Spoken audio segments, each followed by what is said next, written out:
i akcija.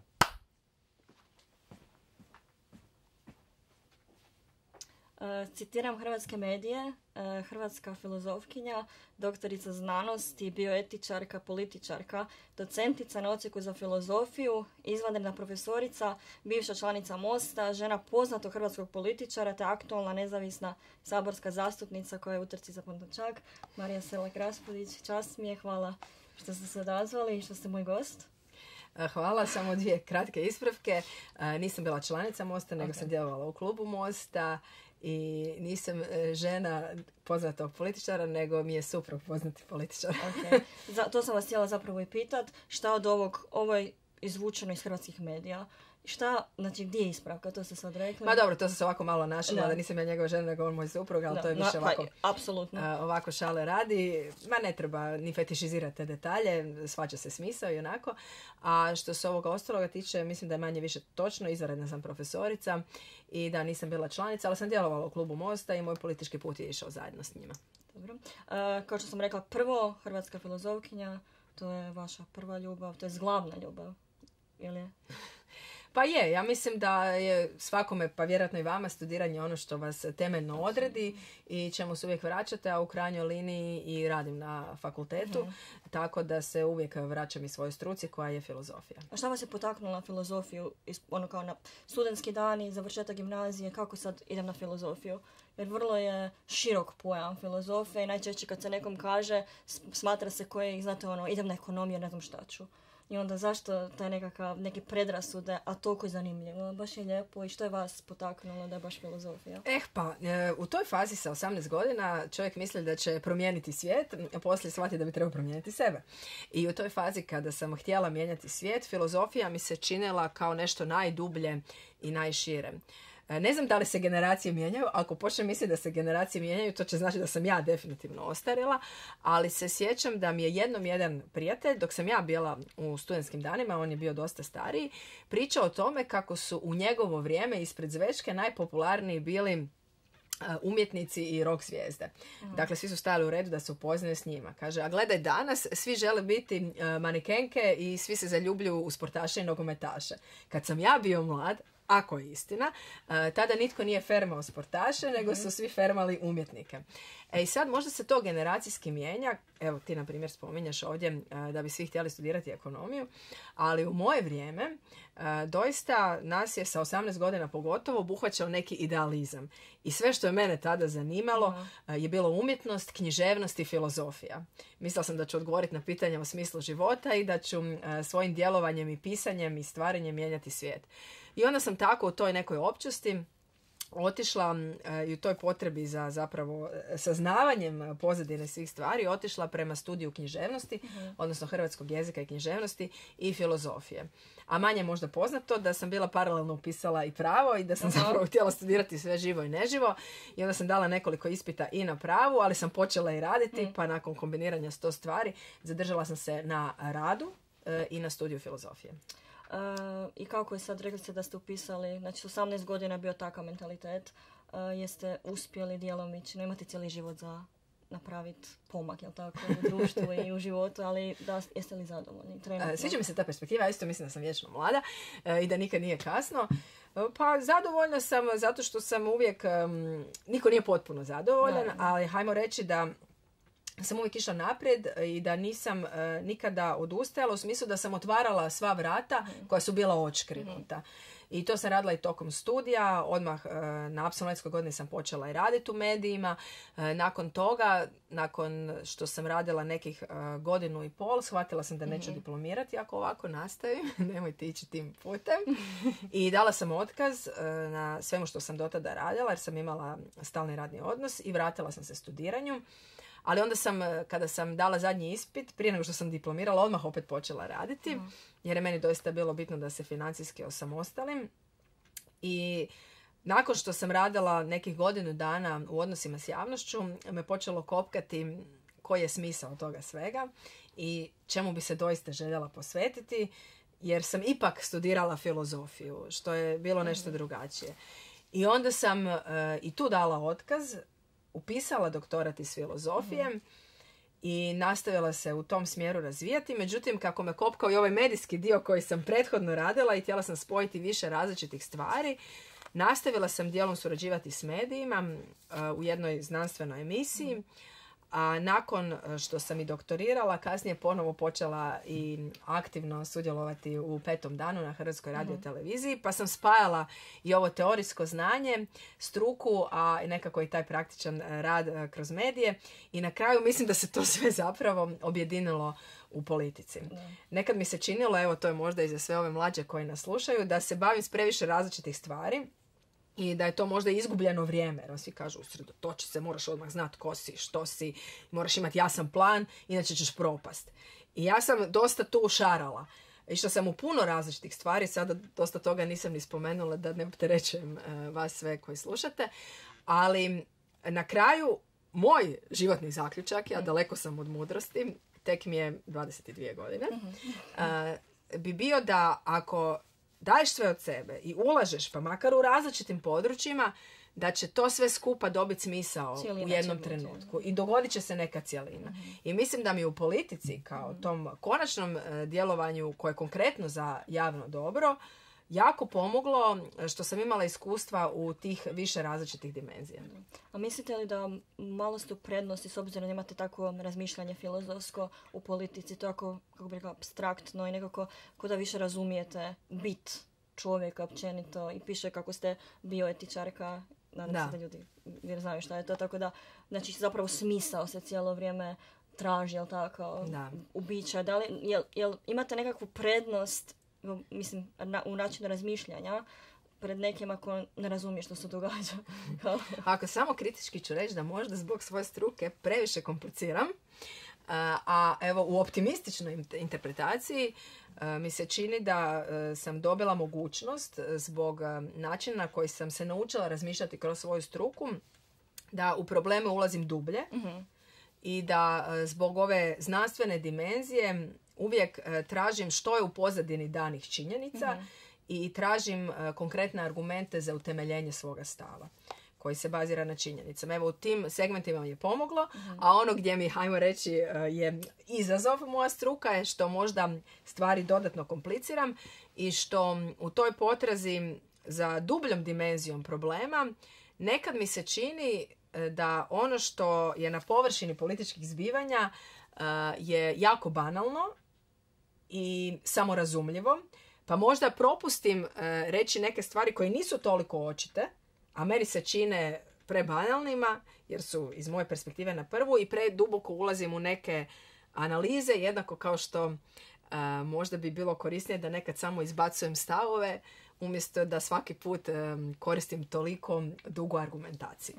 Kako balansirati? Iako vjerujem ima dodirnih točaka politika i općenito akademska nekakva pozadina je to, kako to, koje su dodirne točke da, kako bih rekao, ne znam kako uspijate balansirati ta dva života. Znači toliko različito, opet susreću se nekako, kako. Pa ovako, znate kako je, uvijek vam se nešto čini bolje kada se od toga maknete. Tako naravno dok sam bila samo na fakultetu, onda sam vidjela jako puno problema rada na fakultetu, a kada sam otišla u politiku, učinilo mi se da je fakultet i znanstveni rad oaza mira i ljubavi. Tako da iz ove sadašnje perspektive mi se taj znanstveni rad u onom segmentu u kojem se uopće stigne više baviti njime, a još uvijek i neke projekte, prvenstveno u suradnju s Oxfordom i dalje njegujem, jer sam se ranije na nju obvezala, mi je jedno utočište. I tu se onda imam osjećaj da se, vidite kako zaboravite sve mane toga kada odete u politiku. To doista promijeni perspektivu u mnogim stvarima. Tamo kad se vratim imam osjećaj da sam došla doma, da mi opet mozak se mora dodatno potruditi i da će se nahraniti.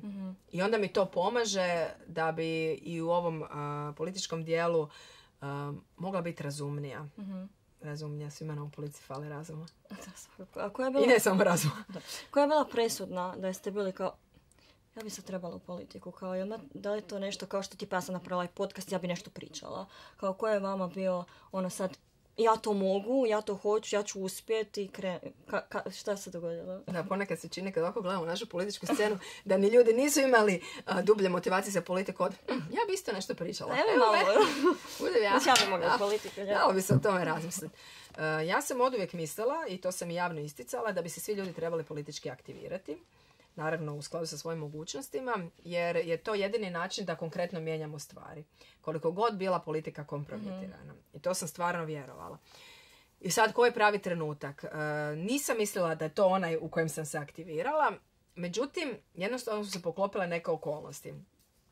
Prije svega za to treba jedna određena hrabrost.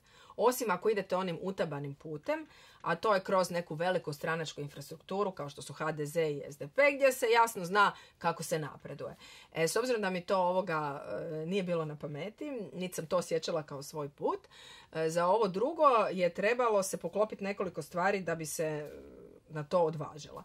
I u tom trenutku doista nisu stvari bile posložene na način da sam ja mislila sutra je dan za moj politički iskorak, da eto ja počnem nešto pričati. Bila sam nedavno rodila, kćerka mi imala tek 6 mjeseci, nepunih 6 mjeseci. Bila sam tamo potpisala ovaj ugovor s Oxfordom, koji je bio rezultat jedne višegodišnje suradnje i konačno je kulminirao u nečemu vrlo konkretnom. Postajala sam izvanredna profesorica, sve se zapravo bilo posložilo. I onda se dogodilo meni nešto neobično, da sam tad po prvi put osjetila da nisam, ako sad se odlučim na politiku, da to nije rezultat puke ambicije, niti nekog mog napredovanja, nego da se sad mogu kao slobodna osoba, koja je na neki način na razini onoga što sam ja smatrala postignućem ostvarena, odvažiti na to, jer neću time nešto kompenzirati, neki nedostatak. I zapravo, trenutak u kojem je bilo najbolje bio i najbolji trenutak da si pokvarim to sve što mi je dobro i odem u politiku. A u smislu toga da ne osjećam da time nešto dobivam. I onda se tako potrefilo da smo se upoznali sa Božom Petrovom i Nikolom Grmojom. Most je tada bio ispod praga, oni su mi se činili kao čestiti ljudi, imali su snažnu tu antikorupcijsku komponentu.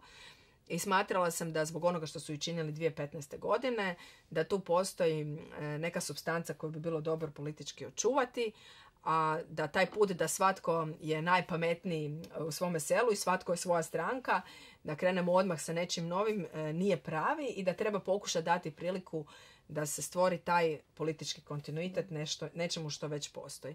I onda nekako tim nekim čudnim spletom okolnosti ja sam rekla, u trenutku kada su oni odlučili da neće ići sa Domovinskim pokretom, da idu sami, tad je to zvučalo vrlo bezizlazno. Bilo je pitanje hoće li uopće preći prag, da ću dati svoje ime pa što bude. I imali smo neku čistu motivaciju, vjerovali smo u to i na kraju smo doista i uspjeli ući u Hrvatski sabor i to je onda sve počelo. Onda vas to zarobi i onda nema nazad. Da, nema nazad. Jedno možda kontraverzno, ali jako pitanje koje uvijek se žene u politici. Kao, jel mislite da je premalo žena? Kao, kakva je to zapravo uloga općenito? Što god da upalimo televiziju, uvijek je muškarac. Ok, ako je kontroverzno pitanje, onda provokativan odgovor. Možda nema toliko žene u politici jer su žene pametnije od muškaraca, pa znaju da i nije sama politika najbolja djelatnost, nego mogu svoje ostvarenje potražiti izvan ovih odnosa moći i u nekim drugim profesijama koje čovjeka i dubinski mogu znatno više ispuniti nego što su to nužno nekakvi menadžmentski vrhovi, pa i možda sama politika. Tako da ne bih ja rekla da je to jedini mogući put za svakog pojedinca i da bi time što je žena više mi nužno pokazale da smo našle najbolje moguće ostvarenje za sve naše potencijale. Ali naravno da za sve one žene koje to žele ne smije postojati niti jedna društvena prepreka da se i politički realiziraju. Samo to je jedan tip svijeta koji zbog svoje specifične dinamike, evo iskreno, ukoliko želite imati ravnotežu između privatnog i profesionalnog, a to svatko želi, je za ženu posebno izazovan. Ja sam rodila u pola mandata. Dalo bi se o tome. Da, znači, želim i dalje, kako bih rekla, pričati o ženama u politici. Vi ste, kad ste objavili sad svoju kandidaturu. Naravno da je bilo puno članaka, puno gdje god vaše ime je bilo posvuda i jako vas uspoređuje sa trenutnim predsjednikom, u smislu, citiram da nešto ne bi krivo rekla, Marija Selak-Raspudić Milanoviću parira intelektualno i verbalno, no on je poznati, zato će vjerojatno i pobijediti kako se kandidira. Jako čudna rečenica, mislim pohvalno, vi ste intelektualno možda i iznad njega i verbalno, ali čemu ta usporedba? Mislim, shvaćam da on sva persona i da će se uspoređivati vas sa njim, ali jako rečenica, on je poznatiji. Znači, on je poznatiji, on će vladat. Dobro, i oni su shvatili da je to samo vjerojatno, ali nije i nužno i na kraju će se pokazati da nije tako, jel? Da on jest poznati, jednostavno to je činjenica, poznati je zato što je predsjednik Republike Hrvatske i silom svoje funkcije, a i prethodnog premijerskog mandata, on ima vrlo široku prepoznatljivost. To jest bitno za predsjedničke izbore, jer ljudi često i glasaju na temelju onoga čega će se sjetiti, međutim nije jedino presudno. Znači, činjenica da on poznati također ga dovodi do jednog problema, a to je da je jako velik broj ljudi i upoznat sa svim stvarima koje je pogrešno činio tokom svoga mandata. I to pokazuju zapravo i službene statistike, jer sve ove postotke koje sada gledamo u utrci za predsjedničke izbore, oni ne mogu toliko reći o svim drugim kandidatima jer oni nisu bili na funkciji. Međutim, kada vi već jeste ostvarili jedan predsjednički mandat i kada imate neki 30 do 35%, 1/3 otprilike potpore među građanima Republike Hrvatske, to znači da su vas oni direktno vrednovali kao predsjednika. I to znači da samo 1/3 građana misli da ste dobro odradili svoj posao na način da trebate ostvariti novi mandat. Tako da ja mislim da ćemo se iznenaditi rezultatu na kraju, barem oni koji misle da je ovo vjerojatan ishod. Da. I često se spominju vaše godine. Vi ste kako su rekli, za politiku premlada i gledala sam dosta vaših intervjua i zapamtila sam puno stvari koje kažete, jer mislim da se mogu primijeniti u svakodnevnom životu nego ko nije u politici. Pitali su vas za godine, vi ste tu rekli da u 40-ima je bio i Macron kad je postao predsjednik Francuske, Kennedy kad je postao predsjednik Amerike, imao 43 godine i točno se sjećam tog intervjua, i Milanović kad je preuzeo SDP imao 40 godina i nitko nikada nije napisao premladi. Pa i naš gradonačelnik je imao i manje kada je postao gradonačelnik Zagreba. Pa mislim da, evo, u ovom konkretnom slučaju, s obzirom da to inače nije nikada bila tema, i inače mi hvala im lijepo, jako mi laska da sam ja sa svojeg, rekla sam 20-ak, ovo je greška, to je 40-ak, nema veze, da je to cvijet mladosti i hvala im lijepo, evo ga, ja i širim tu jednu energiju svježine i drago mi je da su to primijetili, ali mislim da je riječ o nečemu drugome, s obzirom da ipak se, hajmo reći, uvriježilo da nije počudno javno dovoditi u pitanje činjenicu da je netko žena, kandidira se za tako visoku funkciju i nitko ozbiljan to neće ni učiniti. Pa vidi se da je tu njima nešto neobično. I mislim da to više ide do ovih nekih drugih komponenti koji imaju veze sa mojim spolom i načinom na koji se ja osjećam i ponašam unutar svoga spola, ali to se ne govori javno, pa se onda pokušava fokusirati na godine. Jer ono što vam se zapravo sugerira s tom mladošću, znači ja nisam netko ko se olako razbacuje seksizmima, to nije moja retorika, ali s tom mladošću vam se sugerira nešto drugo, jedna nezrelost, neozbiljnost, nepripremljenost, nedostatnost. A to su, zamislite, isti oni argumenti koji bi se najčešće vezivali i uz ovaj spol u političkom smislu. Samo se spol ne smije koristiti, pa se onda tražilo jedan drugi kut kroz koji bi se diskreditiralo takvu kandidaturu. Evo, čini mi se da zapravo dubinski, možda griješim, uvijek ostavljam prostor za to, ali je to vezano uz ovu drugu komponentu koju više nije politički korektno spominjati. Da.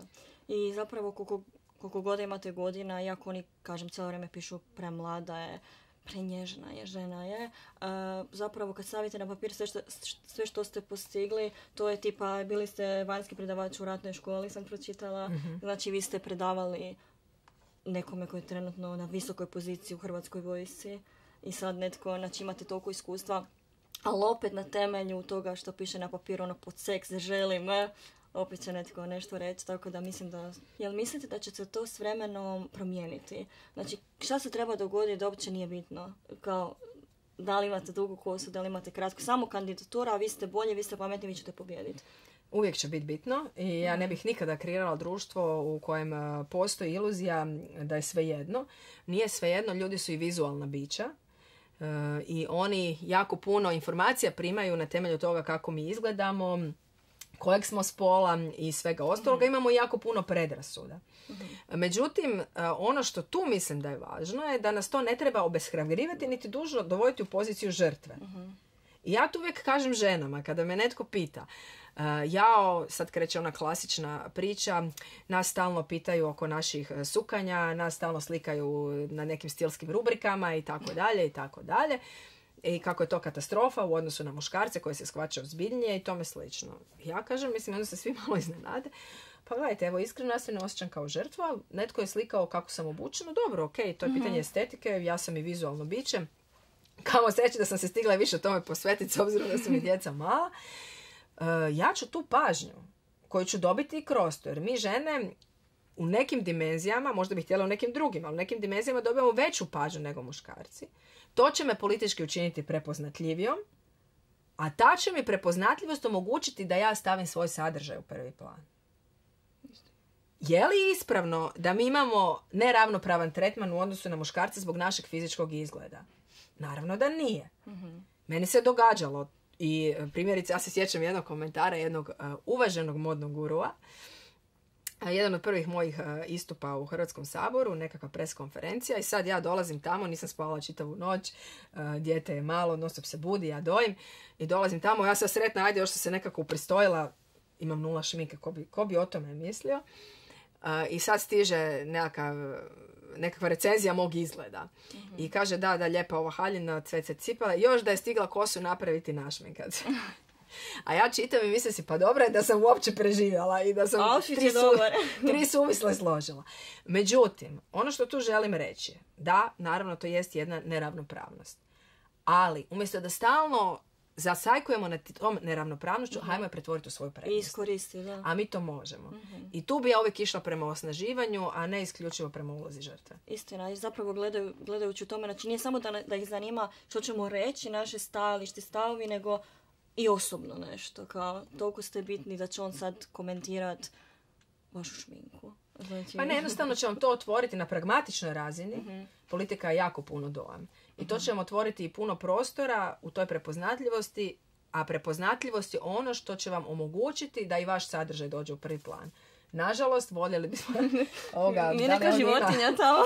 Da li ovdje ima životinja koje vole umjetne biljke? Jesu li prave? Dobro. Ako u slučaju da pobijedite izbore, bili biste druga predsjednica Republike Hrvatske, je li to nekako... Ili mislite da ćete se trebati u čemu dokazati, u smislu da bit će neka razlika, sigurno, u smislu kako će biti država nakon... Jer zapravo Kolinda Grabar-Kitarović kad je bila odabrana, naravno prva žena, da je to bilo ono... sve oči u nju i onda isto kasnije se dogodilo Kolinda na plaži u crvenom kupačem i tako to. I sad nakon... I ona i dan danas ima pažnje oko toga. Smatrate da je uloga lakša ako je već bila žena na poziciji predsjednice ili je opet teža jer morate se dokazati i opet zapravo pokazati da i još jedna žena dolazi, ali na potpuno drugačiji način, s potpuno drugačijim stajalištem i stavovima. Ne bi nas tu svodila na naš spol, jer je riječ o kandidatkinji Hrvatske demokratske zajednice koja je postala predsjednica. Dakle, ona je prosto imala iza sebe najjaču stranačku mašineriju u državi. I u tom smislu da je bila kvalitetna žena ili kvalitetan muškarac, imala izgledne šanse za pobjedu. I ne znam da je tu baš njezin spol odigrao neku bitnu ulogu. A što se mene tiče, priroda moje pobjede bi imala sasvim drugačiji učinak i u tome smatram da bi bila njezina važnost, a nije vezana za spol. Mi bismo po prvi puta izabrali doista nezavisnu osobu iza koje ne stoji velika stranačka mašinerija na jednu od rukovodećih pozicija u državi. I to smatram da je bila najveća pobjeda i razlika moje kandidature i izbora za predsjednicu Republiku Hrvatsku u odnosu na sve ono što se prethodno politički događalo i zbog same te činjenice bilo bi doista katarzično za hrvatsku političku scenu i društvo u cjelini. To bi bio jedan od onih momenata, ja očekujem da će se i realizirati kada doživite da je sve moguće. Da. I znate, onda gledate, pa možda, ne znam, nazovete svoju staru ljubav i kažete, nisam ti nikada rekao da te volim još uvijek, ali evo, sada bih to učinio. Pa možda netko bude tamo čučao i rekao, evo, idem i ja. I ja ću se politički aktivirati. I mislim da bi se jedna nada koja se mora prvo doživjeti u praksi probudila i na jednom širem području i da bi to bilo jako dobro. I da se otvori taj nekakav novi prostor između tog duopola, jel tako? Da. SDP i HDZ koji cijelo vrijeme ili jedan ili drugi, jedan je na jednoj funkciji, jedan na drugi, i onako da bude nešto, općenito to, ne nužno tko gdje naginje, nego ja smatram da je uvijek bitno vidjeti i treću stranu. I ne mora, i općenito, ako je cijeli život taj duopol, znači između dvije stranke najjače, zašto ne se iskušati? Ja mislim da inače našem društvu, ako je povijesno gledamo od HSS-a, Radićevog HSS-a, nažalost nesretnih okolnosti koje su zapriječile razvoj njegovog političkog puta, a onda Mačeka i nakon njegovog odbijanja suradnje sa fašističkim organizacijama, odnosno nacističkim organizacijama, tonemo u tim nekim krajnostima i u kojima se na razini jake podjele u društvu zadržavamo i danas.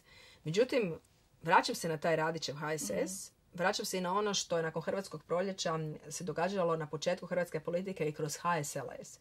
Postojali su i neki snažni treći putevi koji su možda bili i bliži, kako bi se to filozofski reklo, hrvatskom političkom biću, ali zbog nekih povijesnih okolnosti nisu u potpunosti zaživjeli u prvom planu i dobili konkretnu moć u ruke i do kraja realizirali svoje politike. Ja mislim da tu ima, s obzirom da nas vidim kao jednu umjerenu naciju, jako puno prostora za nešto zdravo i centristički. Samo treba ne stvoriti taj novi put, nego rehabilitirati onaj koji je postojao pa i stoljećima ranije. I vjerujem da tu ima, evo vidimo i kroz prve ankete koje su i bile oko predsjedničkih izbora, doista i prema građanima jako puno prostora. Kako... Nisu nama ta podjela na koju smo se mi jako navikli. HDZ s jedne strane, SDP s druge strane. Ili lijevo ili desno. Razlike u svim mogućim pitanjima, osim u onim interesnim dogovorima. Tu se uvijek pronađe način. I izbora ustavnih sudaca i tako dalje. Što je znakovito. Zato se kaže o monopolu duopola. Ali mi smo se navikli da to tako mora biti snažno navijački podijeljeno. Međutim, ne mislim da smo mi kao društvo u sebi toliko podijeljeni. Niti radikalni u bilo kojem smjeru, nego je to jedan slijed povijesnih okolnosti i da će se taj jedan i zdravi srednji put rehabilitirati. A ovo pitanje za mene osobno treba mi odgovor. Jer inače kad imamo goste, to je najčešće neko ko je u show biznisu. I onda kad ih pitam ovo pitanje, svi su kao joj, ma samo te briga, ne znam, blokiram, ali mene zanima kako vi razmišljate o tim kritikama. Sad općenito znači taj podcast vrlo malo pratitelja, na početku smo došli su neki komentari koji su meni uništili dan. Meni je to bilo grozno, nije mi bilo jasno. Kako se vi nosite s tim, da možete možda i dati savjet i ljudi možda koji gledaju, koji će sad ispod nešto ružno komentirati.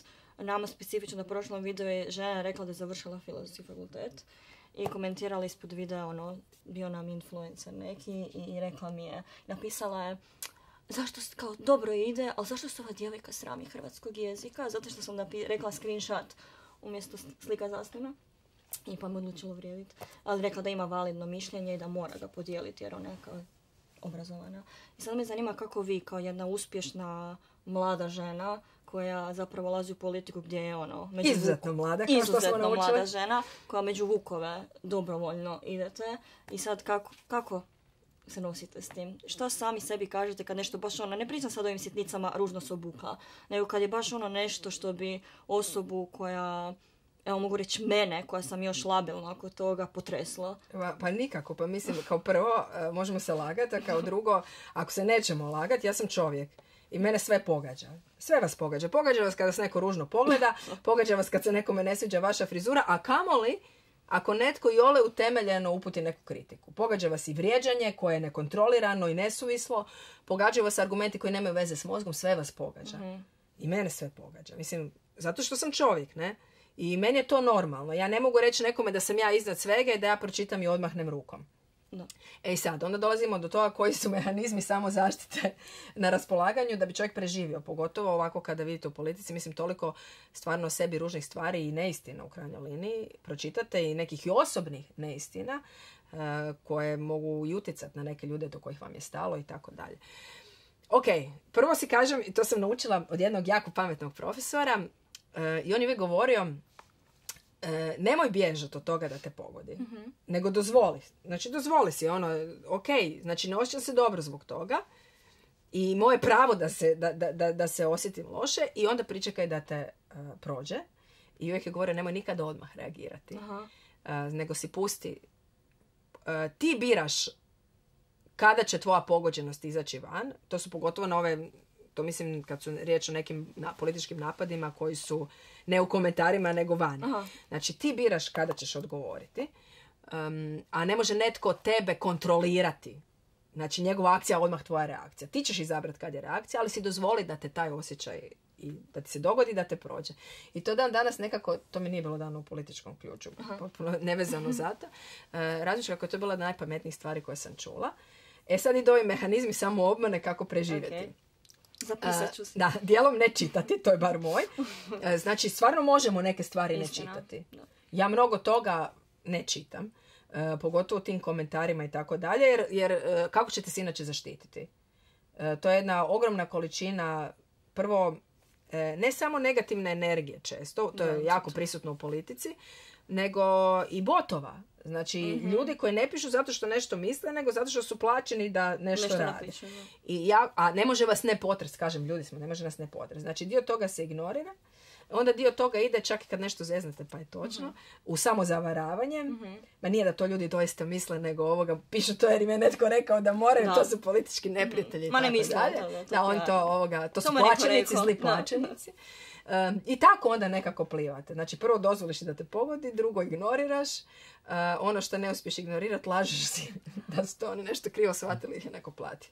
Smatrate da nije važno što piše, nego tko piše? Mislite da je to isto jedno? Pa i to je i nije. Važno i što i tko. Da. Imamo jednu debatu između nas tu. Brisati li takve komentare ako ispod mog videa? Ovako, sad kada bih se odlučila za to da postoje komentari, onda ništa ne bi brisala. Ali uvijek dolazite u tu prosudbu, pogotovo danas govor mržnje nije dozvoljen, to je nešto što je i zakonski kažnjivo. Brisat ćete znači uvredljivi sadržaj. Sad, ta prosudba uvredljivosti je uvijek siva zona. Naravno, uvredljivo je ako vam nešto netko spomene što ima neke seksualne konotacije. To ćemo se svi složiti. A je li uvredljivo kada netko kaže, ne kaže ružnosti, nego mislim da doista ne izgledaš lijepo i da ti ova kombinacija jako loše stoji. Je li to uvredljivo? Sad. I sad smo tu jako sivo. Ja bi pustila. Ja recimo ne brišem ništa na svom Facebooku. Puštam. Ima svega. Ima stvarno svakakvih stvari. Ne brišem ništa. Ja bi pustila. Pa eto, možda, iako je to nekome možda i samo kanal za izbacivanje frustracije, ako se opredjeljujemo u svijetu između previše cenzure i nedovoljno cenzure, ja bi izabrala svijet bez ikakve cenzure. Da. Premda sam svjesna da se može jako puno njime manipulirati. Ili onu varijantu da jednostavno nema komentara kao takvih. Općenito, uloga medija, šta mislite u političkom svijetu, ili ima uloga postoji, jel tako? Mislim, zna se da su mediji četvrta vlast praktički. Možda i prva. Možda i prva. Osobno, pomažu li vam ili odmažu? Jako je važna. Najvažnija uloga medija, stvarno čak i važnija od uloge politike, zbog toga što mi ne postojimo bez medija. Bez medija smo mi goli sadržaj koji nitko ne prati. Oni su ona optika kroz koju mi postajemo svijetu prepoznatljivi.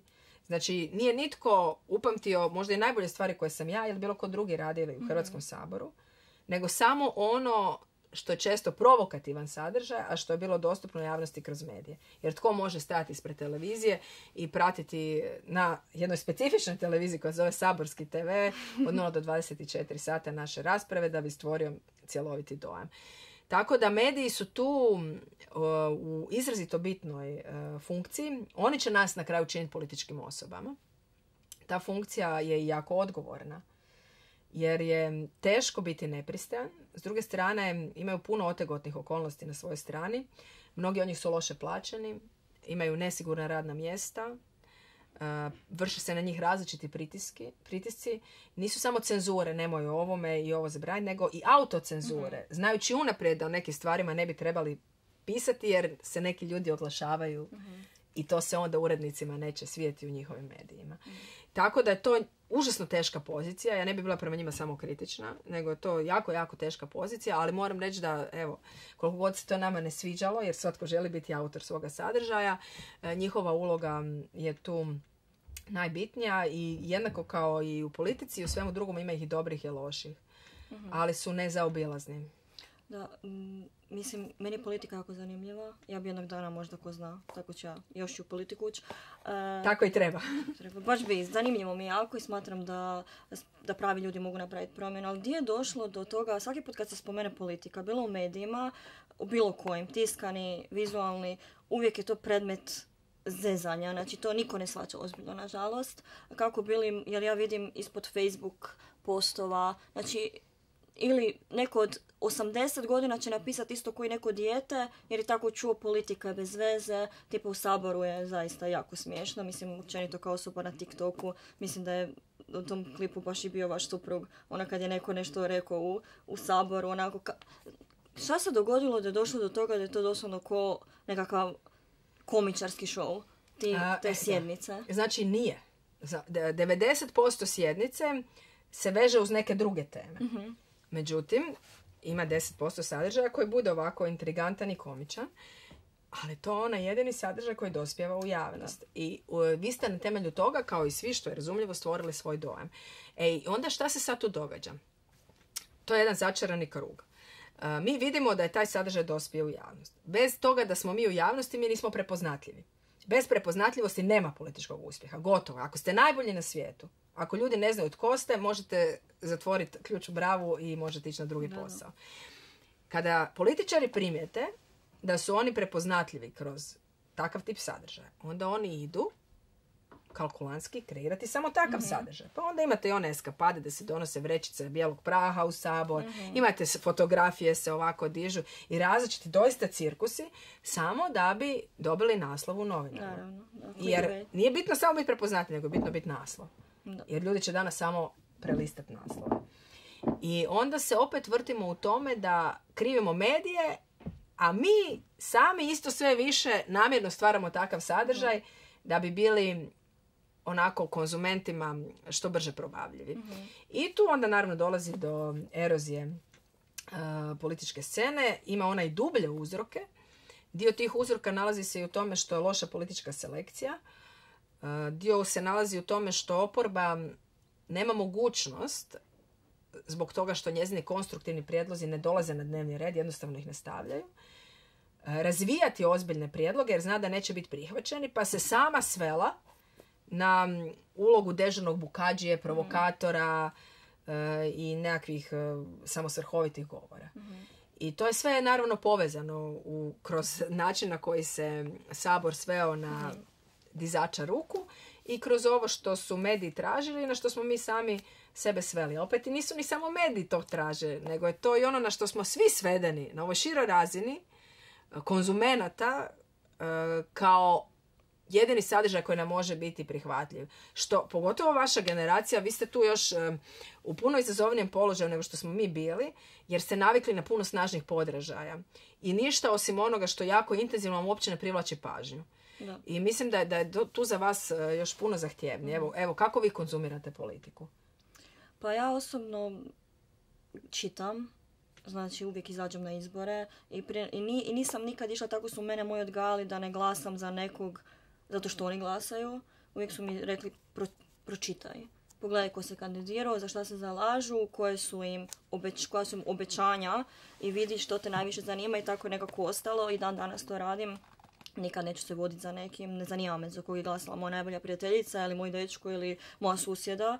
ali svakako mislim da se premalo priča o tome. Ja smatram da je najveći problem, evo mogu pričati kao za mladež, što oni ne razumiju politiku.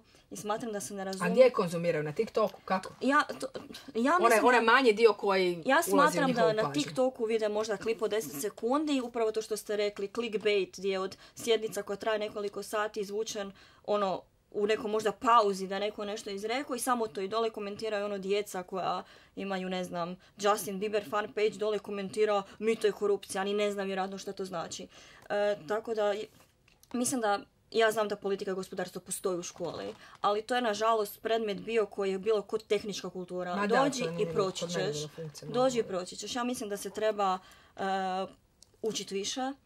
Mislim da TikTok nije dovoljan, da Instagram Reels koji će neko samo upravo to, ako je veliki naslov, da je neko nešto napravi, da se osramoti će pogledat, a ljudi ne razumiju. Što god da se dogodi u državi, dole komentiraju, zaustave, znate indeks kad zaustavi ljude na trgu, šta da imate moć, promijenila bi vladu. Ok, fair, ali ako ju pitam zašto bi promijenila, nek mi objasni, neće znati objasniti. Jer jednostavno čula je da je to problem. I mislim da bi trebalo više raditi na tome da shvatimo više. Jer ima ljudi koji neće uzeti sami i googlat Hrvatski sabor, izbori. Zašto je to toliko važno? Zašto je tipa važno da je netko drugi predsjednik?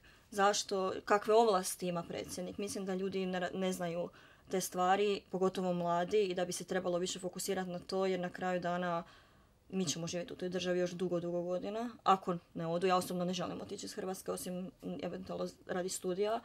I smatram da se treba više naučiti mlade i da ih se tako Ja se slažem i mislim da trebate biti aktivniji, da to nije nešto što se samo može i mladima dati kroz obrazovanje, nego da je to nešto što vi već imate u svojim rukama kao polugu moći. Da. Znači, neće vam se servirati. Vi se, evo, ako tebe zanima, ti sa svojim prijateljima ili bilo ko sa svojima, jednostavno se svi skupa moraju samo potaknuti. Mi smo navikli da nam se jako puno toga servira i onda čekamo da taj poticaj dođe izvana, a sva moć je u vašim rukama. I cijela promjena povijesno je uvijek dolazila od studenata. I meni je tu žao što smo svi na neki način se isključili do te mjere da su prestali, recimo primjerice zadnja velika stvar oko koje se sjećam da su se studenti ujedinili je bila oko besplatnog školstva. Možda je to i specifično bilo za filozofski fakultet tada. Je li to bila 2010. Evo sad ću lagat, moram se sjetiti, tamo negdje oko 2010. Znači, to je sada već skoro 15 godina. 15 godina je prošlo. To je jako puno vremena. Ja mislim da vi možete već sada jako puno. Međutim, ono što vidim kao problem iz moje perspektive je što se očekuje ne samo da se sav sadržaj pojednostavi, nego da je intenzivan. Znači, uvijek mora izlaziti ta intenzivna mržnja prema nekome. Naprimjer, kad ćete biti zvijezde na TikToku? Ako ste nekome opsovali. Pogotovo nekome iz ovih velikih stranaka ili nekome bitnome. Ili ako ste bili nekoga jako zabavili. Ako već se vrištite, derete, ili ste tako jako osobni. Pa kuhate, pa imate djecu, pa odmah ulazite u te neki prostor snažne emocije. I to su neke stvari za koje smatram da nisu dobre zato što dugoročno otupljuju. Jer ne može uvijek intenzivni podržaj. I još intenzivniji. Onda se to pitam, evo, hoće nam neka rafiniranost i senzibilitet i sofisticiranost nestat. To su mi više ovi animalni podražaji. A uvijek za sve dobro treba vrijeme. I za dobar film ne može stati u 2 minute, ni dobra knjiga, možda se treba 3 pročitati. I sad ne znam, ja se dosta isto ovoga bavim time i opterećuje me to kako ćemo svi izaći iz ove virtualnosti. Da, istina. I ovo na političkoj razini, ali i općenito. A koje ovako reforme, neću sad reći vi ćete napraviti, da nešto ne ureknemo, nego biste vi voljeli vidjeti. Znači, šta da se promijeni, da bude i imate malu djecu, da kad oni odrastu, budu u tineđerskoj dobi, to će tehnološki biti sve gore i gore, jel tako? Znači, ko zna šta će biti za 10-15 godina i oni će tek tad biti tineđeri. Šta biste voljeli vi promijeniti? Bilo u obrazovanju, u sustavu obrazovnom ili općenito? Oko obrazovanja mislim da će se puno kopalja lomiti oko toga što uopće učiniti sa mobitelima i društvenim mrežama. Kod djece vani je to već intenzivna rasprava, a kod nas se potpuno zaobilazi. Kao uopće pitanje umjetne inteligencije. Ja sam recimo u Hrvatskom saboru predložila rezoluciju o umjetnoj inteligenciji i radila sam i sa stručnjacima i to je jedini dokument ikada i uopće umjetnoj inteligenciji u Hrvatskom saboru. Što je van svake pameti, kao da živimo u nekom dobu koje nema veze sa sadašnjosti. Znači, potpuno zaostajemo. Oko mobitela, mislim da bi se trebala povesti intenzivnija rasprava u smislu njihovog utjecaja na djecu. Već sada sva istraživanja pokazuju da je ogroman deficit pažnje, da je sve više djece koje traže odgodu upisa u škole, da je čitav niz problema i ovih socijalnih, pa i psihičkih koji proizlaze iz konzumacije društvenih mreža, iz korištenja mobitela i tako dalje. I ne kažem ja da treba sve zabraniti ili nužno zabraniti, ali o tome treba početi ozbiljnije razgovarati, jer nije sve samo razumljivo. Mi smo ljudi u onoj mjeri u kojoj kontroliramo napredak tehnike i usmjeravamo ga u poželjnom smjeru. Što to znači? Naprimjer, sjećate se kad se klonirala ovca Doli? Onda je to bila velika stvar, idemo u kloniranje i tako dalje. I onda su se našli pametni ljudi sa svih strana svijeta i rekli su ne idemo u kloniranje čovjeka. A mogli smo možda bi bilo super, mogli bi imati puno dodatnih organa za transplantaciju da ne ulazimo u neke druge dimenzije. Ali smo negdje rekli stop, ovo nije dobar smjer. I mi imamo priliku to napraviti sa svakim onim smjerom za koje procijenimo da nije poželjan, pogotovo ako se radi o maloljetnicima. Tako da sve one priče, ne može se ništa djeci zabraniti, zabrane nisu dobre i tome slično, nisu ispravne. Jer da, mi svi znamo da će većina mladih probati alkohol i cigarete prije 18. godine.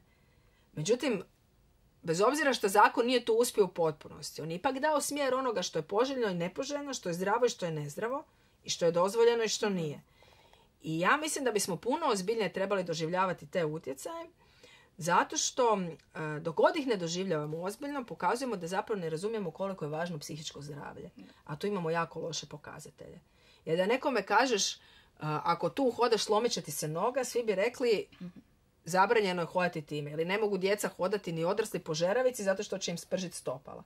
Normalno, ne možeš spržiti stopalo. Fizičko zdravlje je važno.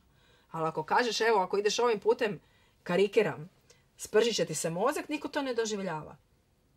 Ili duh, ili duša, ili socijalne vještine, nevažno. Utjecat će na njih. Možda i nekim segmentima pozitivno. Ima tu i puno pozitivnih stvari za koje se koristi, primjerice, virtualna stvarnost. U rješavanju i terapijskom korištenju za nekakve traume, gdje se možete vraćati pa rješavati taj stres i problem. Znači, nije to jednodimenzionalno. Ali moramo o tome početi razgovarati. To nije možda odgovor na vaše pitanje. Ja sam sad skrenula kako smo počeli sa ovim pričama o generacijama. Mogu vam oko ovoga, ako hoćete, odgovoriti konkretnije što se tiče ovlasti predsjednice Republike Hrvatske. Dobro, to sad imam oče da preže već. Govorim u nizu. Dobro, što se tiče konkretnih ovlasti, moja pozicija da ne trebamo zavaravati građane, da ja sad vama ovdje pričam da ću vam kao predsjednica Republike Hrvatske osigurati besplatne vrtiće ili besplatno zdravstvo ili tome slično. Toga već ima sad dosta u kampanji. To nisu ovlasti predsjednice Republike Hrvatske. I vjerujem da koliko god da su ovlasti nekome možda nezanimljivije, da ne kažem dosadnije, da treba biti pošten prema građanima i pokazati ozbiljnost i govoriti u okviru tih ovlasti. I iz te perspektive, ono što smatram izrazito važnim, pogotovo ovako nesigurnim vremenima, je depolitizirati vojsku. Znači, trenutno vidimo, evo vi vidite da se rasprave o vojnom roku, recimo tema koja se uvelike tiče i vaše generacije, vode preko, neću reći društvenih mreža, ali medija. Rasprava o tome kolika je borbena spremnost naše vojske, što je sigurnosno pitanje i ulazi u područje vojnih tajni, se također odvija preko medija, da bi netko nekome pokazao iz ovog linije zapovjedanja da je u pravu, odnosno da je u krivu. I to su sve sigurnosne ugroze za nas. Da bi vojska mogla u potpunosti obnašati svoju funkciju, ona je po definiciji nestranačka. I to nije samo floskula, nego ima konkretnu namjeru, a namjera je da bude jedinstvena, da se ne podijeli među sobom. Moj i tvoj. Kao što su sada od nje učinili. Što nije samo izraz mog političkog mišljenja, nego vidimo i po činjenicama. Primjerice, kada se govorilo, to ste možda upratili, o tome da li aktualni predsjednik previše koristi helikoptere. Da li s njime ide na nekakve proslave, je li on frajer kada uđe u helikopter, da li to njemu nekakav gušt, ili je to iz potrebe. I onda su se pojavila dva različita izvještaja, koja su interpretirala to previše. Jedan je došao od glavnog stožera, to je nešto što je bliže predsjedniku, a drugi je došao iz MORH-a, što je bliže ministru obrane. I oni su iste podatke interpretirali na različite načine. Nemoguće je da vojno djelatne osobe koje su u funkciji nepristranih činjenica na dobrobit države različito interpretiraju informacije. Što znači da su instrumentalizirane. To je jedan širok i dubok problem koji nije od jučer i koji smatram da je potrebno rješavati, a može učiniti to jedino stvarno nestranačka osoba, jer ovi svi ostali su već previše ogrezli u tim podjelama i u načinu na koji upravljaju osobama koje su u vrhu vojske, što je nama i sigurnosna ugroza. Isto i sa cijelim sigurnosnim aparatom. S druge strane, postoji čitav niz drugih funkcija predsjednice Republike Hrvatske, kao što je izbor vrhovnog suca. I taj dio je bio nedavno i riješen, ali se u budućnosti općenito može činiti na bolji način, jer je i on bio jednim predmetom političkog prepucavanja i nije mogao doći do dogovora. Diplomacija. Da. To vjerojatno i znate, s obzirom na fakultet iz kojeg dolazite, koliko tu imamo problema, da odavno nismo promijenili garnituru, da de facto nemamo svoje predstavnike. To su oči i uši Hrvatske u inozemstvu. Da.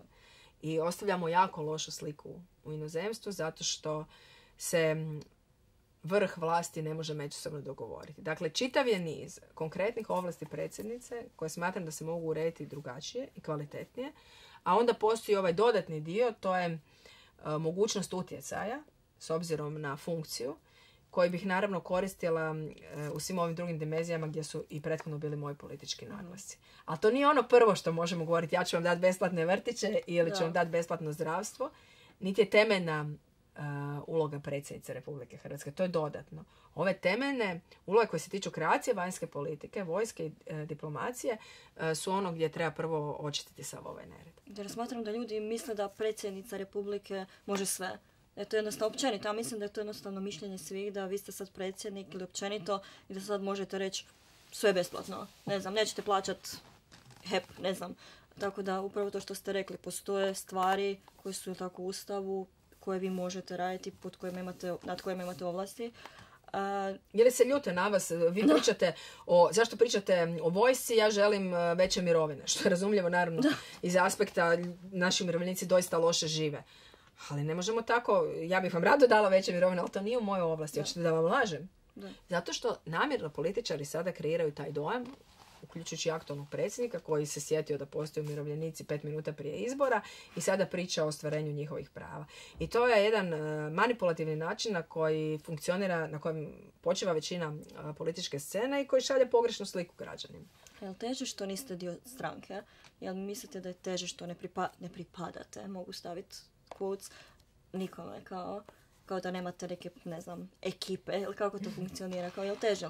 Ovako, ja jako volim slobodu i osobnu slobodu i političku slobodu, tako da mi to po mojoj prirodi jako odgovara. I daje mi jednu nevjerojatnu mogućnost da govorim istinu i da pokušam biti objektivna. Naglasit ću da to uvijek pokušaj. Čovjek sam, pa sam podložna svojim subjektivnim nagnućima i različitim predrasudama, ali nemam odgovornost prema nikome niti ikome išta dugujem, što znači da mogu pokušati nepristrano kritizirati i HDZ i SDP i sve ono što smatram da je pogrešno u ovom društvu i govoriti što bih činila bolje. To je prednost i ogromna odgovornost, jer onda je pred mene moralno i ljudski puno veći zadatak. Puno lakše ko partijski čovjek doći i navijati za jednu stranu. A svako stalno preispitujem jesam li prema nekome bila prestroga, jesam li jedan dio istine zanemarila, jesam li negdje kalkulirala i bojala se i tako imam neki drugi teret odgovornosti na svojim leđima. Ono što je izazov je da stvarno infrastrukturno vam je znatno teže. Ja to sada po prvi put doista vidim u ovoj kandidaturi. Ja sam se odrekla svih proračunskih sredstava izlaskom iz kluba Mosta. Sve ostalo njima. To su znatna sredstva koja se dobivaju po saborskom zastupniku za rad. Otprilike, ako se ne varam, oko 4.000 eura mjesečno, za žene 10% više. I moj suprug i ja, to je sve ostalo Mostu. I mi nemamo nikakva sredstva za naš politički rad. Što vam to u praksi znači? Evo, sada kada dođe primjerice kampanja, sve što ćete vi proizvesti kao sadržaj. Meni ovaj tematski dio nikad nije bio problem, jer sam ja i ranije, što čak i nije uobičajeno u politici, sama proizvodila sav sadržaj. Od odgovora na intervjue do tema, do svojih govora i svega ostalog. Znači, ja taj dio uvijek pokrijem.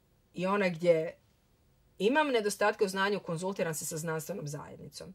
I navikla sam da tu moram odrađivati sav posao pješke, pa mi to uopće nije poteškoća, dapače osjećam se onda puno bolje u svakoj temi. Međutim, ovaj drugi infrastrukturni dio, snimit video, netko to mora učiniti, stavit video, netko to mora učiniti, benzin, smještaj, ljudi, prikupljanje potpisa. Meni nije problem dati sva moja sredstva i raditi besplatno, ali druge ljude treba platiti. Jer svačiji rad opravdano zaslužuje naknadu. I onda tu shvatite da ništa nije samo razumljivo i to je stvarno izazovno. Osim ako niste lažno nezavisni, pa kažete ja sam nezavisan, a za ručicu vas vuče neki tajkun koji vam financira cijelu kampanju. Pa vam to samo kao nekakav zgodni modni dodatak, jer tako lijepo zvuči, tada nezavisna. Ne, ako stvarno jeste i ako ste iz nekakvog, ajmo reći, normalnog srednjeg sloja koji nije bio prijatelj po tom ključu financijske moći, onda je to jedna potpuno nova dimenzija, pogotovo u ovakvoj utrci koja jako puno košta. Ali mi se borimo, nećemo se dati obeshrabriti. Primjećujem veliki nedostatak sadržaja kod svojih političkih konkurenata, tako da mislim da na kraju će se uvijek svesti na to ipak da nismo toliko naivni kakva je neka osoba i kakav sadržaj nudi, a ovaj sav dodatak će ipak biti samo dodatak. Mislim da svi bi voljeli vas više upoznat, možda privatno, i neke vaše interese. Jer Sve ću lagati, šta mi dobro stoji. Ne, jednostavno svi ovi intervjui više se baziraju na, što je normalno, na politici, na mišljenju, svi volimo tračeva, ja isto. Ali nekako malo da se vas bolje upozna. Evo, što ste po horoskopu? Šta mi date? Riba. Da, riba. Da? Sad ne znam je li to bio kompliment ili uvreda, da ste muškarac uvreda, ali... Ko riba? Ne. Da, ali pošto se žena, to je kompliment. Vjerujete u horoskop? Ne baš. Da, nije. Ovako, vjerujem da sve što se događa, uključujući i plimu Jose koji mjesečno mijenja, ima neki utjecaj na nas, ali mislim da mi još nismo proniknuli u njega. Da. I smatrate da je sve nekako u životu dobro, vi ćete to super meni odgovoriti radi filozofske poleđine. Radi pročune mulje. I napokon ću moći pitati, nekog pitam svakog gosta. Jel mislite ovo prijednostavno di živimo? Kao, sad ćemo mi živjeti i za, ne znam, sa 90 godina ćemo umrijeti, ako Bog da. I jel kao to jednostavno? Mislite da postoji nešto više od toga u smislu, ne pitam sad nužno za Boga i to sve. Svi imaju svoje stajalište o tome, ali zašto smo mi sad ovdje? Kao, koja bi bila vaša teorija, ukratko? Kao, zašto sad mi tu postojimo i sad idemo spavat da bi umrli, tako? I sad zato da postavljamo ova pitanja, znate kako. Ovako, kad sam imala 18 godina, strašno me opterećivalo pitanje smisla života. Mislim da nas to uvijek opterećuje, ali u toj fazi sam ja mislila da postoji odgovor na to. Prvo sam se u jednom trenutku, ne mogu se ni sjetiti s koliko godina to bilo, kao da me vlak pregazio kad sam shvatila da postoji uopće smisao. Da. Znači nešto tako duboko, apstraktno, da ja nisam samo da sam gladna, žedna, nego smisao. Kad mi je sjelo smisao. I onda sam ja mislila kao, koji je smisao? I sad ima odgovor. Ja sam ga tražila. I sjećam se, to je čak bilo i ranije. Mislim da nije bilo s 18, jer sam ove lektire sve u toj fazi čitala unaprijed. Ali tamo negdje kraj srednje škole, valjda. I čitala sam Anu Karenjinu. I ona se bavi smislom. I na kraju knjige se otkriva smisao. Ja sam se čitam. Ne sad ova dominantna sapunica Ane Karenjine, nego Levin, ja mislim da se tako zvao, da je tražio smisao. I ja se čekam. Gutam, ok, dobro, se tamo voli se, mrzi se, pa tako to dobro. Nego ovaj dio sa smislom, sad će doći odgovor. I na kraju ostala mi je ta scena jako urezana. Mislim da on dobio dijete, ako se dobro sjećam. I nešto je kao, tu je bio otprilike zaključak u tom smislu. Ja sam mislim, ma daj. Čekaj, čitala sam cijelu knjigu da mi daš neki suvisao odgovor gdje se to nalazi, ti meni neku djecu spominješ. To je meni toliko bez veze bilo. U toj fazi, sad. Idu godine. Ne mogu ja reći da su djeca smisao. Jer nije stvar jednostavna. Ali to, za onoga tko to želi, to ispunjenje i unutarnji mir koji sam ja dobila kada sam dobila djecu, koji sam stvarno željela, je evo, meni nešto neusporedivo s bilo čime. Čak i muško-ženska ljubav, volim te, Nino, nemoj se brinuti. I taj osjećaj, recimo, ja sam stvarno, i kada sam upoznala svog supruga, mislila to ljubav mog života i baš sam imala taj osjećaj, to je to, vrlo onako jasan i neposredan. Ne znam, jednostavno kad zagrlite to svoje dijete, evo, to je recimo, nije odgovor na pitanje u smislu, ali odgovor meni bio u tom najdubljem miru i ispunjenju. Ja sam tu osjetila tu jednu nijansu koju... To je zašto ima smisla zapravo. Koju nisam ranije. A što se tiče smislenosti, uvijek sam, meni je Camus recimo bio dosta blizak i uvijek sam nekako mislila da je naš zadatak nije uspjeti. Niti postoji neki vanjski uspjeh koji bi bio moja svrha i ispunjenje mog života. Znači, na primjer, evo, ja sam sad radim na fakultetu i onda postanem profesorica na Oxfordu. Ili počnem raditi u CERN-u. Ili nešto što je u tom najviše moguće. Postanem predsjednica Amerike. Ne znam što bi moglo biti najveće. Nego da ispunjenje će doći ako ja uspijem pogoditi neku djelatnost, iako se to može čak i u mnogim djelatnostima, gdje ću dati sve od sebe. Da imam osjećaj da nije ništa unutra ostalo, a da nije izašlo van. I gdje će, hoće li to nešto, evo, ajmo reći da je to tekst, pišem tekst. I hoće li taj tekst biti na Oxfordu ili ga neće ni moja mama smatrati zanimljivim, je puno manje važno za osjećaj naše smislenosti od mog osjećaja rasterećenja da je to moj maksimum. I mene tu uvijek gonila ta ideja da uspijem dati sve od sebe. A ne posljedice te ideje. Da znate da ste dali sve od sebe. I mislim da je to naš smisao. Da damo sve od sebe. Da ja u okvirima svojih mogućnosti napravim najbolju moguću kampanju. Da proizvedem sadržaj za koji smatram da je u okvirima svih tih zadanosti najkvalitetniji. Što sam ja mogla sa svojim ograničenjima. A hoće li to na kraju biti prepoznato i koliko možeš, to nisu stvari na koje mi možemo utjecati. Mislim da je naš zadatak tu uvijek taj humanizam u smislu toga da damo svoj maksimum i da se vodimo tim moralnim načelima, a ne utilitarizmom i posljedicom toga. Jer mi danas vidimo prema tome, prema vanjskoj manifestaciji našeg postojanja. Želim imati puno novaca, želim biti voditelj te firme, želim završiti taj fakultet. Sve su to tek posljedice. To ne smiju biti svrhe. I evo tu negdje mislim da se nalazi smisao i on je uvijek na kraju, i to će vjerojatno svako reći, u međuljudskim odnosima, nije u ovim karijernim postignućima. Spomenuli ste bili američke izbore. Pratite, ili tako pratite sigurno?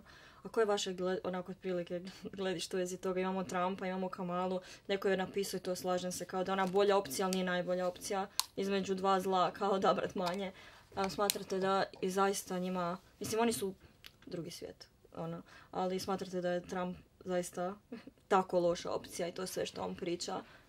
Najbolja će biti ona opcija koja će s obzirom na utjecaj Amerike u svijetu donijeti najviše stabilizacije i pojedinih regija i čitavog svijeta. I osigurati što više mira. Dakle, za mene, iz perspektive mog sebičnog interesa, kao građanke ostatka svijeta, a ne Amerike, je najbitnije da dođe onaj državnik koji će biti najmanje sklon sukobima i najviše ne samo zagovarati mirovnih rješenja, nego ih moći realizirati. Evo, to je meni odgovor na pitanje tko od tih državnika treba doći na to mjesto, a ostalo neka bude na američkoj demokraciji, pa ću vidjeti, ali je vrlo zanimljivo. Da. A koja vam je najdraža knjiga? Imate neke preporuke? Imamo knjige. Nekoć davno, prije što sam imala ovo dvoje djece kojima sam sad tako romantično pričala, u praksi me intenzivno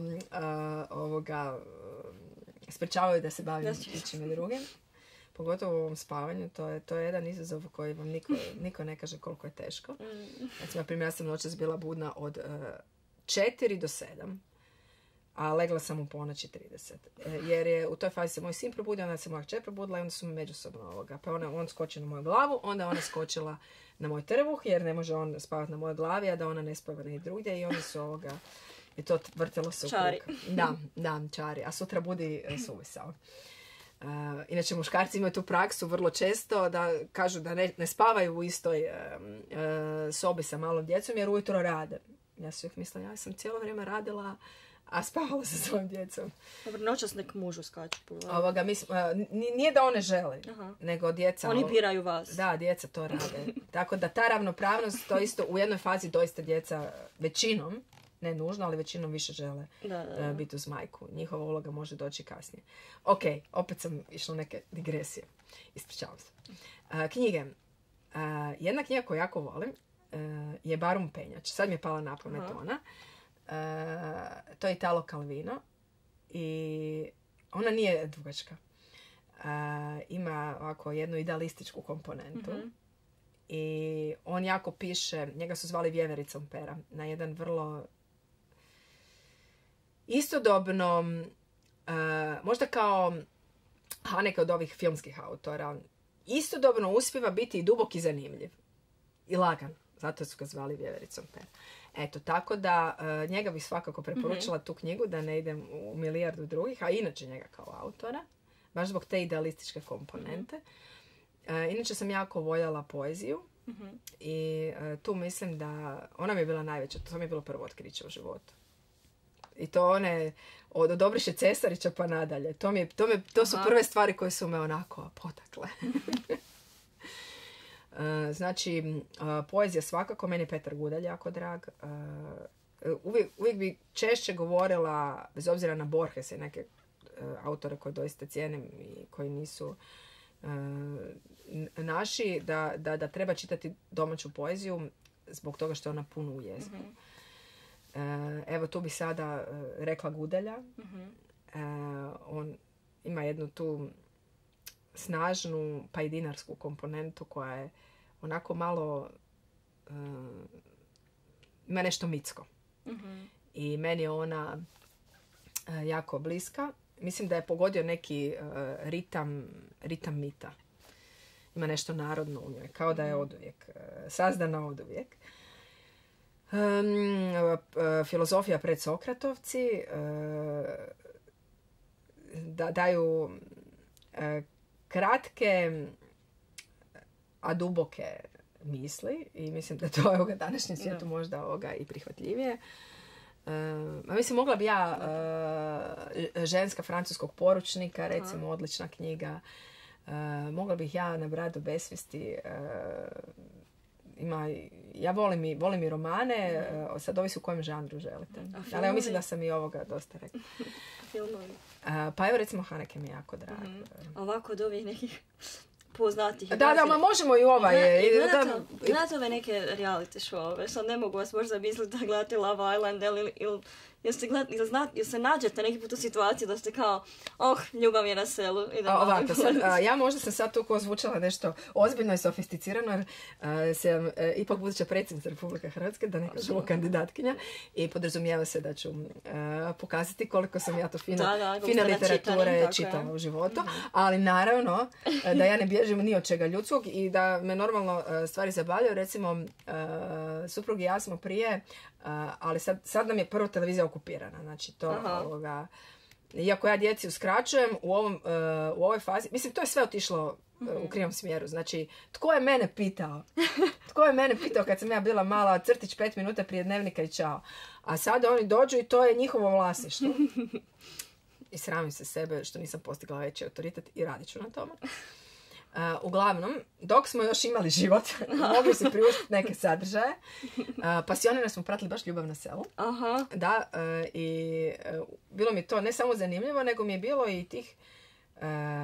Znate, to krene ko neki ljudi se iz različitih interesa prijavljuju, neki iz egzibicionizma, ima i neki ljudi koji možda čak niste sigurni da li bi trebali biti tamo i tako. Ali vidite jako puno i te autentične potrebe za ljubavi. I ljudi stvarno jesu usamljeni. I čak i ovog sela i života izvan grada i toga. Meni je to bilo jako zanimljivo. Bilo je i dobro producirano. Sad ne znam, to je bilo već ima, evo, barem jedno 5-6 godina kad smo zadnji put gledali, kažem, prije ere djece.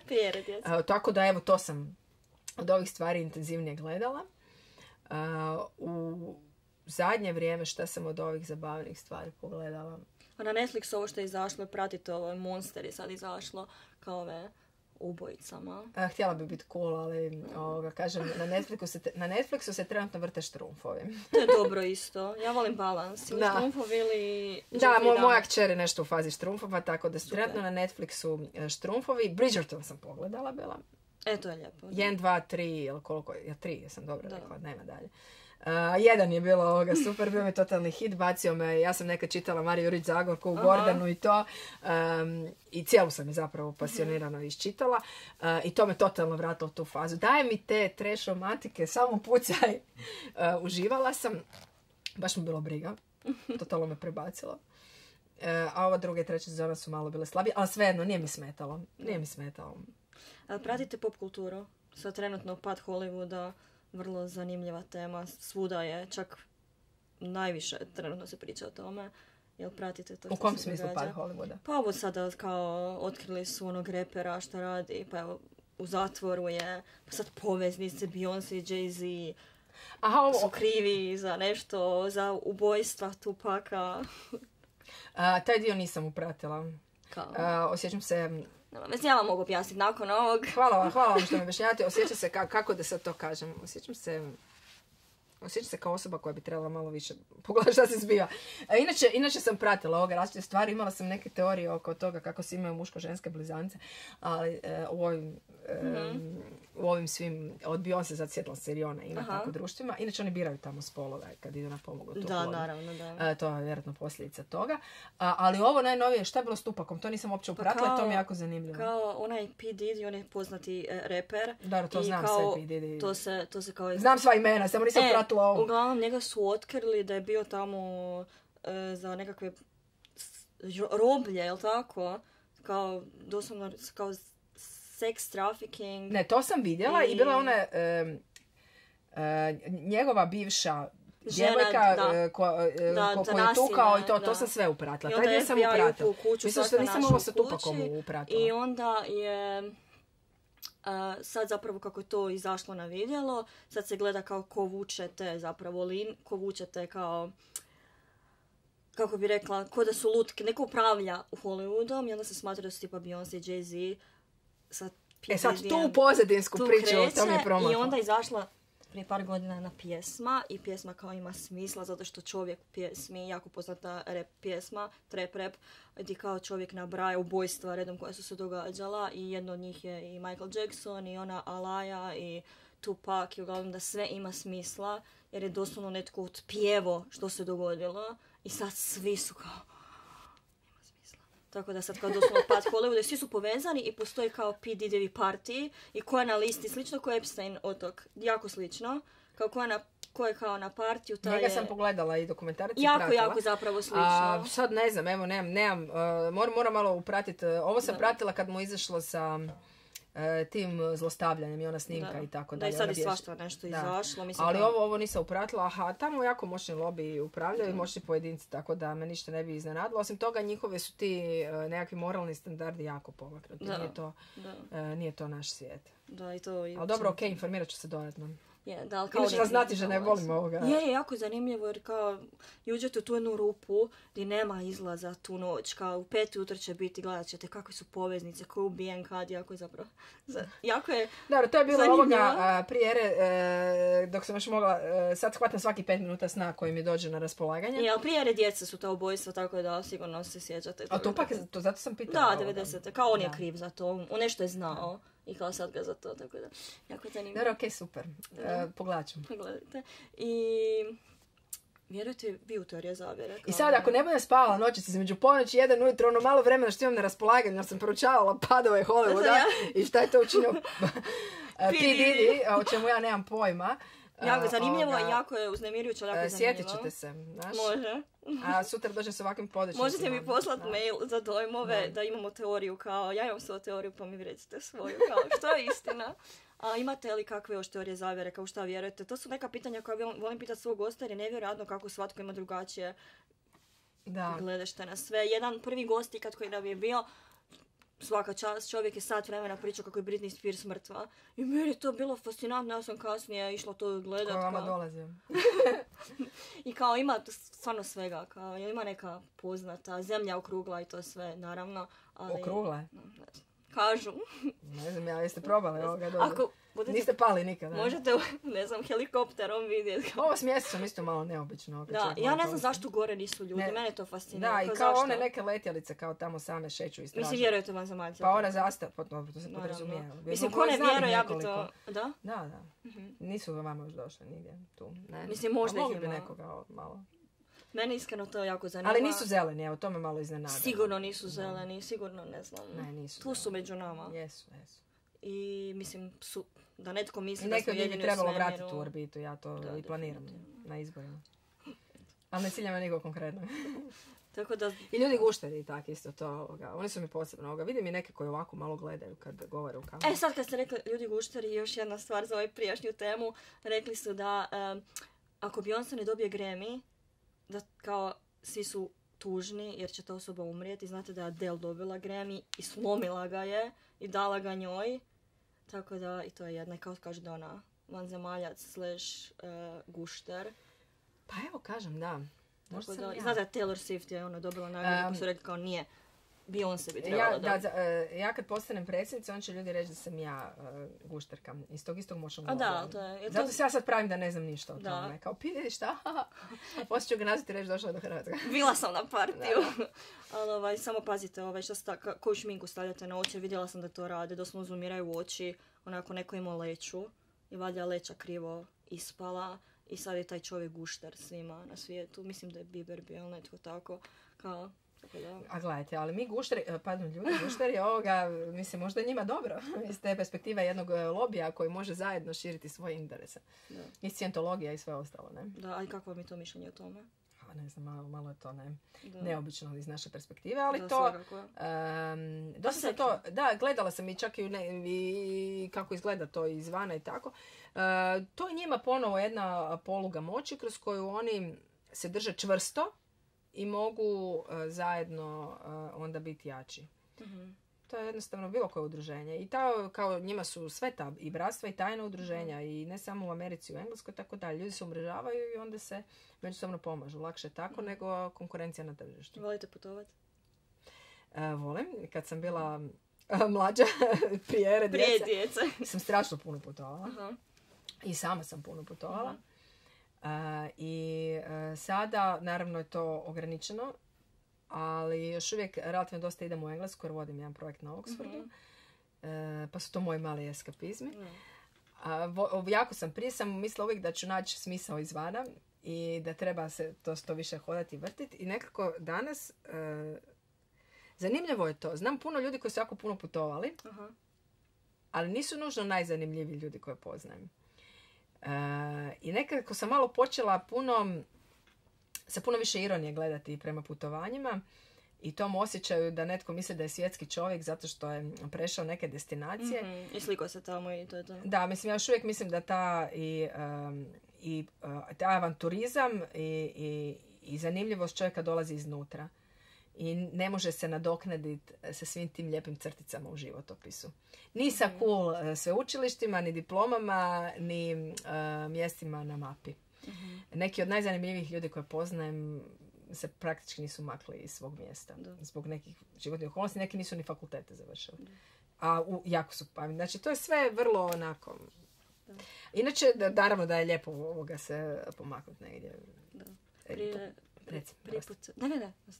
Ne, samo sam htjela reći da čovjek, meni se uvijek događa da dobro mislim dok putujem. Aha. Inače, zato sam stalno na biciklu, pa to mislim da su te stvari povezane. Jedino nakon putovanja, onih par dana, nakon putovanja na depresiju, taj dio mi se ne sviđa, kao povratak u stvarnost, ali smatram da je predivno i da tko zaista može, da treba to iskoristiti. Prije početka snimanja smo baš bile pričale o Liverpoolu. Vi ste isto bili, ja sam se zaljubila u taj grad, bila sam prošle godine s tatom 10 dana I ja sam zaista vidjela svijeta s mojom obitelji. Bila sam baš od krajnosti, od Dubaja koji u 2090. godini su oni već, ali nekako Liverpool je baš predivan i vidim se tamo. Ne samo nogomet, nego Beatlesi prvenstveno, na ulica bili ste, ili tako, ne Matthew Street. Da, sa svim onim ludim dućanima, sa odjećom koja još uvijek iz 60-ih i 70-ih svega tamo ima. Liverpool je super, a mislim, divno je dijeliti iskustva, one obogaćuju, ali nije to, kako bi rekla, ravna linija. Znači, jedno od najboljih putovanja koje sam ja u životu imala je bilo kada sam otišla na Kosovo zbog nekog spleta okolnosti. A jedno od zanimljivih iskustava, ali ni po čemu obogaćujućih, je bilo na Filipinima. A svako bi prije otišao na Filipine nego na Kosovo. Mislim, tako da čini mi se da dosta često mislimo da je to izvana. A neke druge stvari, dobri ljudi i dobar trenutak će puno više obogatiti. Ok, to možda se podrazumijeva. Liverpool je super. Ja isto mislim da ima, kako se kaže, dobru vibru. Meni je Engleska jako draga, ta faza kada sam baš putovala po njoj mi je jedno od ljepših uspomena, jer sam otišla bila pisati knjigu na Oxford. Dobila sam bila jednu stipendiju, to je bila moja druga knjiga, i na kraju te stipendije mi se pridružio moj suprug i onda smo zajedno ovako obišli po Engleskoj, i to je bila ona faza kada smo umalo postali prvaci u nogometu, kada smo izgubili od Francuza. I mi smo to sve gledali tamo i hodali smo u tim dresovima i baš smo bili svi su tad navijali za nas, pogotovo Englezi. I to bi cijeli taj put je bio baš prije djece. Jako ljepše. Znači 2018. je to bilo tako. To kad u Rusiji smo bili. Da, ajmo sad računati. A ja sam 2024. Da, kad ovo sad se nešto su išle jedno za drugi, da, 6 je. A ko je ovo? Pratite nogomet? Pa da, ono. Znači kao gledate ovo sad što se događa. Nije samo ono kad to oni ljudi koji su svjetsko prvenstvo je sad sam fan. A dobro, ne treba, mislim, to su ono vrijeme se postavljalo pitanje što je offside. I onda kao, ako znaš što je offside, kao onda da je to trik pitanje, pa će se kužiti jel pratiš nogomet ili ne pratiš. Mislim da to danas više nije ništa neuobičajeno, a niti je nešto specijalno. Znači sad, pratim ga na razini, rekla bih, prosječnog interesa. Nisam posebno zainteresirana, ali nije mi to nešto što nikad nisam ni pogledala. U prijašnjim fazama sam znala gledati Ligu prvaka i svašta, ali to je bilo dok sam još mnoge druge stvari radila, sada sam puno limitiranija. Da. Sad i meni trebaš ta faza. Bila mi je sestra na putovanju u Napolju i dres mi je kupila od nogometaša, kako se zove? Maradone, pardon Bože. Od Maradone dres mi je i ja sam bila kao ništa više ne treba, tako da u fazi sam to. I ko vaša djeca sa to štrumfovima. Dobro, Maradona je Maradona. Jedan je Maradona. Da. I evo za kraj još me zanima što slušate, koje pjesme. Ne mogu vas, inače mogu ljude pročitati. Ajde mi što dobiju. Mislim, Riba, onako Hozier i Take Me to Church vam jedno od dražih pjesma. Nije. Ali dobro, pokušaj. Ok. Beatlesi. Dobro, Beatlesi su mi dragi. Pa The Who ne toliko. Beatlesi su... S Beatlesima mi se čini ko s dobrim vinom, što čak stariji, to ih više volim. Da, Pink Floyd. Nešto Floyda volim. Pa volim. Dobro, to je sve sad različito. Od Beatlesa, Floyda i Queena bih... Sad što sam starija bi rekla, stavila prvo Beatlese, a prije bi uvijek stavila Floyde. Queen mi je bio uvijek draga, ali na jednoj drugoj televiziji, više ovako zabavan. Da, pa voljela sam uvijek kantautore, voljela sam Cohena, on mi je bio... Da. Veliki sam fan Cohena, Dylana. Bob Dylan jako pašu uz vas. Keša, svašta, da. Ali budući moj suprug ima i veliku sklonost pop muzici. Među ostalim, svašta on pušta od opere do popa, tako da svašta se i sluša. Ali ovako ono što sam inače privatno slušala bi bio taj, neki rock. Možda se najjednostavnije rekla. Da. Uvijek muzika u životu. Hoćete staviti u kampanju neku takvu pjesmu? Neku cool? stavit ću nešto, a vidjet ćemo sad još šta. Ali onda imamo i tu drugu, znate kako to bude, ono, koje bendove slušaš, takva si osoba, onda su uvijek postavljeni super cool ljudi koji slušaju one bendove za koje nitko nije nikad čuo, pa ih je to činilo ekstremno urbanim i tako dalje. To smo imali dosta fajtove kada smo bili, kad sam ja studirala. Ono, koliko si cool, kakvu muziku slušaš. I to me, moram reći da me to smetalo. Da nisam voljela da se ljude baca u kutije s obzirom na muziku koju slušaju, pa netko više ili manje vrijedan. I taj glazbeni snobizam mi je bio čak i gori od intelektualnog snobizma. Ja sam išla u klasičnu, išla sam na filozofski, vjerojatno pripadam toj nekoj generaciji koja se kretala u takvoj muzici. Međutim, ima i ljudi oko mene koji su, dobro, narodnjaci u naše, jesu već i u mojoj fazi zapravo, to me preskočilo skroz. Da. Moram priznati, ali ima ljudi, mislim, koji su super, a su jednostavno u takvom okruženju bili, pa su to slušali, tako da meni to sve okej. Da. I još evo zadnje pitanje, da ovo zaokružimo. Dajte mi neki savjet. Ja ću ga smatrati to za mene savjet, ali ljudi koji slušaju će smatrati da je za sve. Tako da neki, ne znam da li je životni što god. Zvučiš ću tako loše i tako starmalo i tako samo zaljubljeno ako krenem dijeliti savjete. To nema veze, može evo jedan. U kojoj dimenziji? Svejedno ne mogu odoljeti zovu toga da dam ipak savjet, ne? Može, naravno, može. I sigurno će biti loše. Moj savjet je da ne poslušaš moj savjet. Dalje. U kojoj dimenziji? Životno, evo sad ja pokušavam, ne znam. Karijera, život, općenito sad. Nešto onako motivirajuće. Neću se tetovirat, ali ću si napisati na gledalo.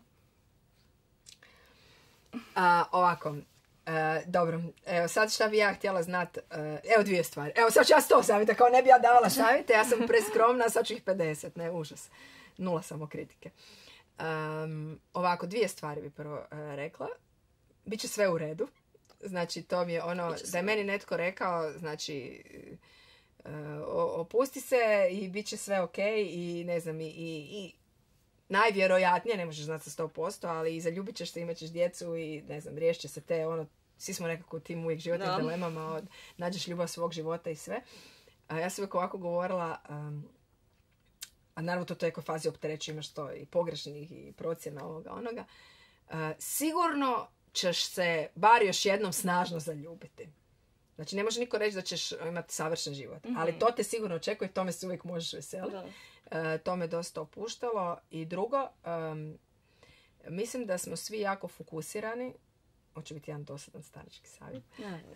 Ali evo meni, voljela bi da se o tome više govori. Na te karijere, pogotovo mi žene, i to nam je neko mjerilo vrijednosti. Postalo, ja znam jako puno žena koje su došle do 40 i onda se sjetile da bi ipak htjela imati djecu. I onda su ušle problem toga da ih ne mogu imati, pa i od pomognutih oplodnja, nesretnih pokušaja, različitih problema. I meni je potpuno prihvatljivo da netko želi imati djecu i da netko ne želi imati djecu. Svatko bira svoj put i nemam tu nikakve predrasude, niti bi koga i na šta nagovarala. Ali bih samo htjela da svi mlađi ljudi imaju tu svijest. O tome se uopće ne govori. Mi danas gledamo jednu sliku svijeta u kojoj u Hollywoodu mame od 50 godina šeću sa tek rođenim bebama i nitko nam ne govori da to jednostavno biološki tako ne ide. Ne ide, jednostavno ne ide. Nije ni pitanje naših želja, nego ne ide. Znači, to su ili donirane jajne stanice, znači, nije vlastiti genski materijal ili surogat majke i ko zna što sve danas, a to ima mnoge etičke dileme, sad nismo o tome ni pričali. I stvara nam se ta neka slika bezgranične slobode. A nije, evo, ili nažalost nije, kako god čovjek hoće to interpretirati, mi imamo neke prirodne uvjetovanosti. I voljela bih da sve mlade žene i muškarci i svi, njima je ovdje u ovom slučaju biološki lakše, evo, bolje da živimo sa istinom nego da se zavaravamo. Čisto da znaju da donose neke izbore. Jer ja sam vidjela mnoge žene, evo, to ne sve, ali vidjela sam mnoge žene koje nisu ni razmišljale na taj način kada su odgađale majčinstvo, a na kraju više nisu imale izbora, a htjele su ga imati. I dobro je kada donesete informirani izbor. Mislim da je to važno, evo. Da ako se odlučimo sa 30 godina da ne želimo imati djecu, da znamo da smo taj izbor donijeli. ali da postoje neke biološke uvjetovanosti. Danas se stvara ta neka slika svijeta, evo to je možda moj savjet čisto da se ima to u vidu, da je sve moguće kad god i kako god i da smo potpuni gospodari svoga tijela i prirode i sudbine, a evo, uvjetovani smo nekim stvarima i svi izbori koje činimo će nas na kraju sustići, a i trebamo uvijek misliti o vrijednostima toga što nam je i nije na prvom mjestu. Da, bolje da stanemo ovoga, sad sam pretjerala već sa ovom sferom savjeta, ali evo vidjela sam posljedice toga što smo mnoge divne žene koje ja znam su jako išle isključivo karijera, znam ih i u politici puno, a onda poslije ovoga su se suočili sa nekim granicama koje su bile prirodom zadane i nisu mogli učiniti ništa. Hvala vam što ste došli. Evo još bih htjela pitati za kraj, imate li nešto da podijelite s nama što još niste podijelili s nikim? Neku ekskluzivu, onako. To je za one koji odluče gledati podcast do kraja, onako, znate, kao giveaway. To ste trebali reći na početku. Gledajte do kraja, ali da će preskočiti mi samo. Da, onda će me samo premotati. Ja ne znam razmišljati o tim kontekstima nečeg dramatičnog. Nešto dramatično, izmislite. Da izmislim nešto. Izmislite samo nešto, to ćemo odrediti. Imam ekskluzivu. Ajde. Zoran Milanović neće biti predsjednik Republike Hrvatske za nekoliko mjeseci. Hvala vam lijepo. Bilo mi je ništa, hvala. Evo ljudi, ako sam vas ugnjavala sa nekim drugim obrazloženjima. Idući put ću se naučiti malo više cenzurirati, ali gledajte to iz ove perspektive. Ja sam se ugledala na aktualnog predsjednika, primijetila sam kad on stane pred kameru da ga ništa živo ne može zaustaviti. Što pokazuje da sam već sada spremna za tu funkciju. Tako je, i s obzirom da ste intelektualno slični, kako kažu ljudi, pametne, obje pametne osobe. To ste vi rekli, nisam ja. Odrezat ću se još. Hvala puno i eto. Part 2 nakon izbora. Slažem se, na Pantovčaku. Na Pantovčaku, može. Ja ću doći.